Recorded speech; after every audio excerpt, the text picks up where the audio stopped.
بسم اللہ الرحمن الرحیم۔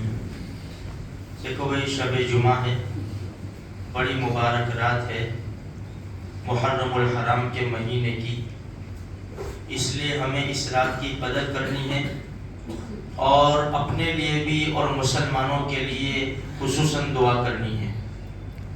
اور جو اعمال بتائے جاتے ہیں، سورہ کہف ہے، سورہ دخان ہے، درود شریف، اس کی پابندی کرنی ہے۔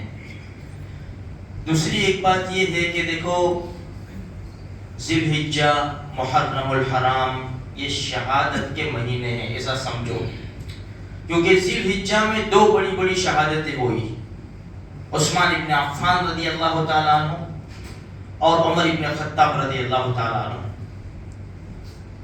محرم الحرام میں 10 تاریخ کو کربلا کے میدان میں نواسۂ رسول کو شہید کیا گیا۔ تاریخ کے اوپر اگر ہم نظر ڈالیں گے، غزوہ احد سے لے کر کربلا اور ابھی تک اور قیامت تک سب سے زیادہ جو نقصان پہنچا ہے وہ منافقوں کی وجہ سے پہنچا ہے۔ احد میں آپ دیکھو اٹھا کر یہ آئے اور مسلمانوں کی طاقت توڑنے کے لیے پھر واپس چلے گئے، مسلمانوں کو بڑا نقصان ہوا۔ اسی لیے میں کہتا ہوں، صرف شہادت حسین نہیں ہے رضی اللہ تعالیٰ عنہ، احد کے میدان میں جو 70 صحابہ شہید ہوئے تھے، ان میں سید الشہداء حضرت حمزہ رضی اللہ تعالیٰ عنہ کی شہادت بھی بڑی دردناک ہے، جن کو وحشی نے مارا تھا، جو بعد میں ایمان لے آئے تھے۔ اللہ کے رسول کو جب پتہ چلا کہ پیارے چچا حضرت حمزہ شہید ہو گئے، بڑے غمگین ہو گئے تھے ہمارے نبی، اور سب سے پہلے ان کا جنازہ لایا گیا، اللہ کے رسول نے نماز پڑھی، پھر جنازہ وہی رکھا گیا، دوسرا جنازہ لایا گیا، پھر نماز پڑھی، وہ جنازہ ہٹایا گیا، امیر حمزہ کا جنازہ 70 نمازوں کے وقت وہی رکھا گیا۔ اسی لیے لوگ کہتے ہیں بس 70 مرتبہ نماز پڑھی، تو اس اعتبار سے 70 مرتبہ نماز ہوئی، تو بڑی دردناک شہادت ہے میرے بھائیو، ہم یہ شہادتوں کو بھول نہ جائیں۔ اسی طرح حضرت حسن کو اٹھاؤ رضی اللہ تعالیٰ عنہ، جو حضرت حسین کے بڑے بھائی ہیں، ان کے بھی دشمن کم نہیں تھے، ان کو ایک مرتبہ زہر نہیں دیا گیا، ان کو کئی مرتبہ زہر دیا گیا، اور جب آخری مرتبہ زہر دیا گیا، بڑا سخت زہر تھا وہ، جب طبیعت ناساز ہوئی، بالکل نازک ہو گئی، تو چھوٹے بھائی حضرت حسین تشریف لائے۔ حضرت حسن سے پوچھا اپنے بڑے بھائی سے، آپ کو کس نے زہر دیا؟ فرمایا کہ بھائی حشر کے میدان میں سامنے آ جائے گا۔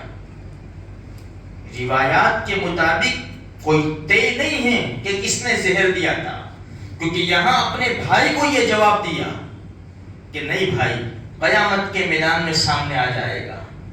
حضرت حسن رضی اللہ تعالیٰ عنہ بڑے خوبصورت تھے، اللہ کے رسول کے بہت زیادہ مشابہ تھے۔ ایک مرتبہ منبر پر تشریف رکھے تھے، حضرت حسن کو بٹھایا ہوا تھا، آپ خطاب کر رہے تھے لوگوں سے، کبھی لوگوں کی طرف دیکھتے، کبھی حضرت حسن کی طرف دیکھتے، پھر فرمایا یہ میرا بیٹا حسن جو ہے نا، وہ 2 گروہوں میں 2 بڑی جماعتوں کے اندر صلح کرائے گا۔ یہی ہوا جب حضرت امیر معاویہ رضی اللہ تعالیٰ عنہ کے پاس پہنچے اور کہا کہ لے لو اب خلافت، لوگوں نے آر دلائی کہ تم نے مسلمانوں کو شرمناک کر دیا، لوگوں نے کہا آرت المسلمین، کہا کہ آر نار سے افضل ہے، شرمندگی جہنم کی آگ سے بہتر ہے۔ فرمایا میں نہیں چاہتا تھا کہ مسلمانوں کے اندر تلواریں چلے، اور یہ منافقوں کا حال ہے میرے بھائیوں، اسی لیے جنگ جمل، جنگ صفین، یہ مسلمانوں کے اندر جو جنگیں ہوئی نا، ہزاروں صحابہ تابعین شہید ہوئے۔ اس لیے اپنے آپ کو سنبھالو، صرف دنیا کی تحقیق میں مت پڑے رہو، شریعت کی اسلام میں گھسو اندر کہ دشمن ہمیں کیسے کھا رہا ہے، دیمک کی طرح اندر سے دشمن ہمیں کھا رہا ہے، ہمیں پتہ بھی نہیں چلتا۔ حضرت حسین کی شہادت ہوئی، امیر معاویہ کا جب دنیا سے پردہ فرمایا تو یزید کے ہاتھ کے اوپر بیعت کی لوگوں نے، اور انکار کیا کہ میں نہیں کر سکتا۔ وہاں سے یہ کربلا کا واقعہ شروع ہوتا ہے میرے بھائیوں۔ تو کہنے کا مقصد یہ ہے کہ ہم ہوش میں آئے، ذرا اپنے آپ کو سنبھالے۔ نوجوانوں کی اسلام کو بہت زیادہ ضرورت ہے میرے بھائی۔ ہم عیاشی بدماشی میں پڑ جائیں گے، ہم پوری رات انٹرنیٹ کے اوپر اور پھونکنے پینے میں پڑ جائیں گے تو امت کا ہوگا کیا؟ یہ کربلا کے میدان میں جو شہید ہوئے، کیا ان کے سینوں میں دل نہیں تھے؟